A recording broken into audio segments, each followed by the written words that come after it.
Back when I was younger, my dad would fly in to visit me every once in a while. He would usually rent out a hotel room in the area, which meant that during the night when my nocturnal instincts kicked into high gear, I was left with only a few options to cure my boredom while I was away from home. The first alternative was to turn on the classic hotel room TV, pre-assigned channels, overpriced games, and of course, the infamous seductive channel where you could pay a premium to have one of the most awkward interactions you could imagine when the hotel room handed you your bill the next morning. Naturally, I flipped to one of the pre-assigned cartoon channels, Cartoon Network. For those of you who aren't aware, every night at around 8 p.m., at least in my area, Cartoon Network would transition to its Adult Swim hour. More mature cartoons for a more mature audience. A sacrilegious section for children my age. For this reason, when I went to Cartoon Network, I was greeted with something my eyes and ears were never meant to witness. Slightly mature cartoon violence and harsh language. I was able to sneak maybe a few minutes of Aqua Teen Hunger Force in before my dad heard a curse word and realized that I was watching something I wasn't supposed to. Instead, he decided to turn on something he knew was kid-friendly and well-monitored. The news. The bastion for all responsible, apolitical, and appropriate content, and for 4-year-olds like me, the bane of any form of fun or enjoyment. Wait! Naturally, being a toddler, and I whined and complained to my heart's content about being bored, and that's when my father busted out the alternative to hotel room boredom, his work laptop, and loaded on it was, you guessed it, Microsoft Excel. Also, Minesweeper. Minesweeper, kind of developed internally at Microsoft, was first introduced in the Windows Entertainment Pack 1 and would later come standard with Windows 3.1 and onwards, up to Windows 8. Its developers, Robert Donner and Kurt Johnson, had made it on their own time as a personal project, taking inspiration from the likes of Mind Out, a game developed by Ian Andrew who would later submit it to Quicksilver, a British game company that would later release it on the ZY Spectrum, old computer, becoming the start of a variety of similar games like it. The goal of Mind Out was to safely cross a grid-like minefield with an indicator telling you if any nearby mines were around you. The game would go on to inspire Relentless Logic, a game very coincidentally also about crossing a field of mines safely, telling the player how many adjacent mines were around them, with a timer used to push players to quickly cross the field. It really doesn't take a large stretch of the imagination to see how Minesweeper drew inspiration from these games. Unlike its predecessors, Minesweeper did not follow the tradition of having the players move a character through the minefield, but instead allowed the user to click where they wanted to reveal or mark locations with their mouse. Although it might be something we now take for granted, early computers navigated almost everything using the computer language typed prompts in a program's DOS, and although the first computer mouse was invented in the mid-1960s, it wouldn't become popularly adopted until the mid-1980s. For this reason, Microsoft saw it fit to educate the computer-illiterate public to the functionality of the mouse, and saw Minesweeper as a great way to familiarize users with left and right click. The idea of playing the game was simple. A user would use their mouse to click exactly what areas they wanted revealed and what areas they believed mines might be. To an inexperienced player, they might believe that the game was just about luck and simply guessing where mines were. I, for one, suffered the same fate, opening my dad's laptop, pressing a few random squares, losing the game, and promptly quitting, forced to fall asleep at an early bedtime or be damned to suffer the effects of the 24-hour news cycle. However, the game more than anything is a puzzle in which you use logic and deductive reasoning to determine exactly where a mine might be, with guessing involved only in a few specific circumstances. Upon loading into a game of Minesweeper, the player would be greeted with a square map of various sizes depending on the selected difficulty. Beginner featured an 8x8 grid with 10 mines, intermediate a 16x16 grid with 40 mines, and for the real tacticians, there was an expert difficulty with a 24x24 grid filled with 99 mines. Over the years, this size would fluctuate, with many players ready to prove how massively large their genitals were. Giant custom maps were made just to flex on those of lesser status. No matter the size, this grid was randomly filled with a selected number of mines, and upon left-clicking a tile, a number would be revealed to the player that would indicate the amount of mines that surrounded the tile. If a player right-clicked a tile, it would be marked with a flag, an indication that the player suspected a mine was on that tile. Upon left-clicking on a mine, however, the player would lose, leaving little to no room for error. Over the years, as Minesweeper captured the hearts of many, it would slowly but surely develop a dedicated competitive scene, and this is where boys became men. Now, Minesweeper on the surface is not a particularly complicated game. You click on a tile and it tells you more about the surrounding tiles. Avoid the bad tiles and you win. But of course, if you've ever played the game, you'll know that it's a dumbed-down version of events, and oftentimes you're left strategizing and weighing your options about which tile could lead to your untimely demise. Looking at statistics, people smarter than me were able to calculate the best possible place to click on your Minesweeper map to find an opening, with the corner across multiple studies showing to consistently be the most promising. Unless you want to go for a really large opening, then the opposite is the case, with the corner being the worst while the middle of the board is your best bet. Naturally, as you play more games, you'll notice certain patterns in the numbered tiles. Other players did the same, learning certain strategies to optimize their gameplay, and with the rise of the internet, players began to share this knowledge with the world. There are a variety of patterns that can emerge in a game of Minesweeper that can give players hints or in some cases dead giveaways about the location of a mine. Take for example the classic corner one, where a lone one is trapped in a corner with only one available tile and no other mines around it, indicating a mine has to be on that tile.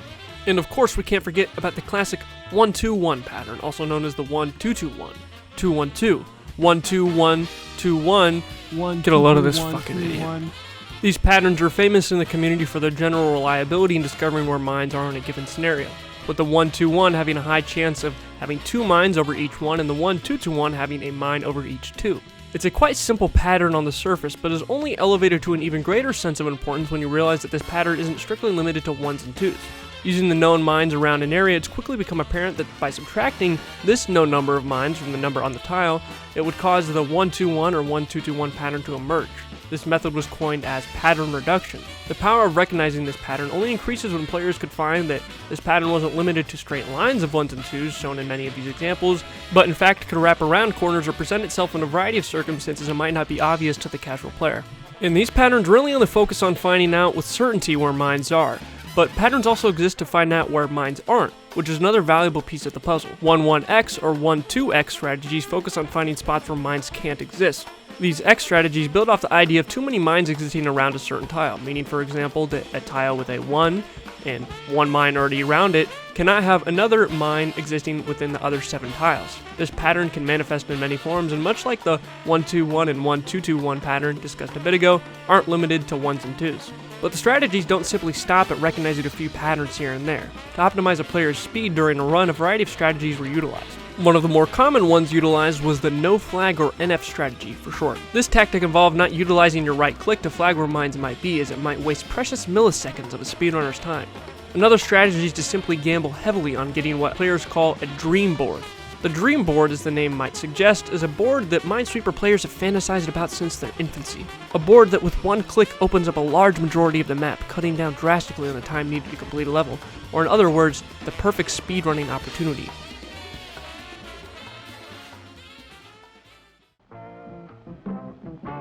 According to the Minesweeper.info wiki, competitive Minesweeper tournaments were something players had always dreamed of, but had always been out of reach outside of a few, likely small tournaments of sweepers over the years. For a long time, the competitive scene was relegated to an online leaderboard for players to post their best times. However, starting in 2004, various efforts were made to organize real in-person tournaments for the game.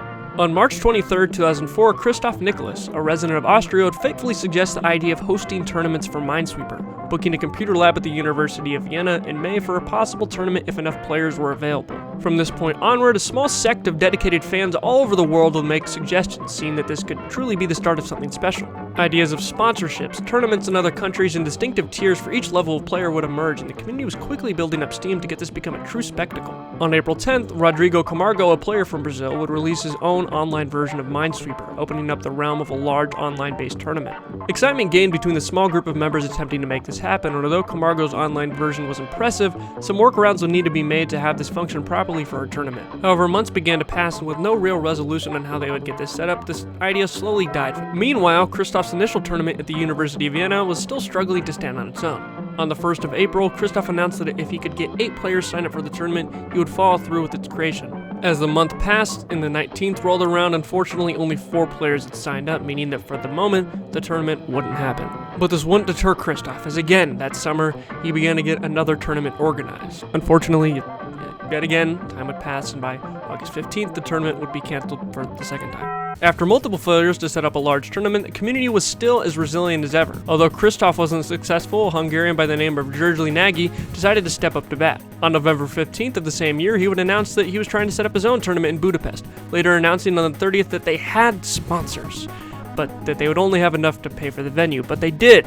have sponsors. The date was set for February 26th of 2005. With enough Hungarians agreeing to play, the tournament was set to go through, but it was still up in the air about how well this could all go. But on the day of the tournament, everything would align. 8 world-ranked players, along with many Hungarians, piled into a Budapest venue to do what they were born to do: click numbered tiles very, very fast. At the end of the 3-hour session, the top 5 fastest times of each player's intermediate and expert levels were totaled, with Damian Moore, Gaiula, and Roman standing at the top. All in all, the tournament had been a great success. A good time was had with all, and many players that had only ever talked online were finally able to come together around for their passion for a game that was just coincidentally included in the first Microsoft Entertainment Pack. And yes, don't worry, Christoph would announce another tournament shortly after the success in Budapest, this time again in Vienna. And unlike his previous attempts, this one was a resounding success, with the tournament held annually in both Budapest and Vienna for the next few years to come.